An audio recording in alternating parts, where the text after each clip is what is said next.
Ok, merci. Moi, c'est Sekou Bathily, du Mali, un citoyen malien engagé dans la défense des libertés individuelles et collectives et de la démocratie.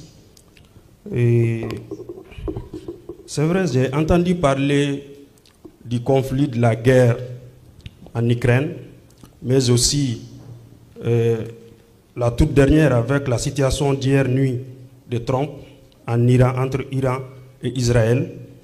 Mais permettez-moi de citer quelques conflits en Afrique. D'abord au Sahel, le Mali, mon pays, le Burkina Faso et le Niger, envahis par AQMI et les Jinim. Mais aussi au Nigeria, le Boko Haram, et au Somalie avec le Shabab, au Mozambique, à la RDC, au Soudan, en Éthiopie. Tous ces conflits se passent en Afrique, sous souvent le silence de la communauté internationale. Moi, la question que je m'en vais poser à ce niveau, quel est le sens de la solidarité internationale? Qu'entendez-vous par solidarité internationale?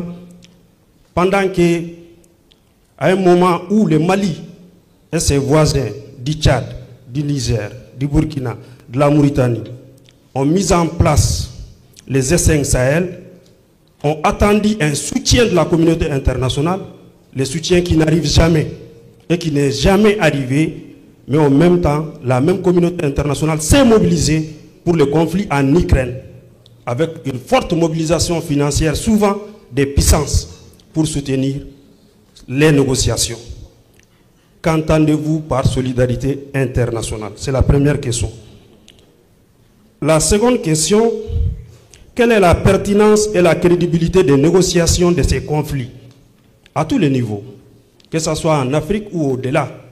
Même actuellement, les négociations avec l'Iran, les négociations en Ukraine, quelle est la pertinence et la crédibilité? Autre question. J'ai entendu Yasmine dire qu'on doit apprendre à accepter les vulnérabilités au lieu de les mépriser. Ça c'est vrai, mais aussi il faut accepter l'écroulement du monde. Si on doit accepter l'écroulement du monde, que faut-il faire en acceptant cela? La suite sera quoi? Aussi, sommes-nous en... Excusez-moi, ça fait déjà 3 questions. C'est votre toute dernière? Toute dernière. Il ne reste qu'une et demie. Il faudrait aller très très vite. Hein? Sommes-nous en face d'une crise passagère du multilatéralisme ou d'un déclin?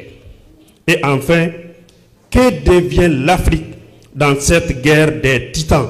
Cette question est adressée à M. Sarr, s'il vous plaît. Je vous remercie. Merci. Merci, M. Bathily, pour ces questions. Toutes très intéressantes et certaines, je pense, recoupent des points qui ont déjà été soulevés sur l'avenir du multilatéralisme notamment. Je pense qu'il y a un lot de questions fascinantes qui attendent nos intervenants. Vous n'aviez pas demandé la parole.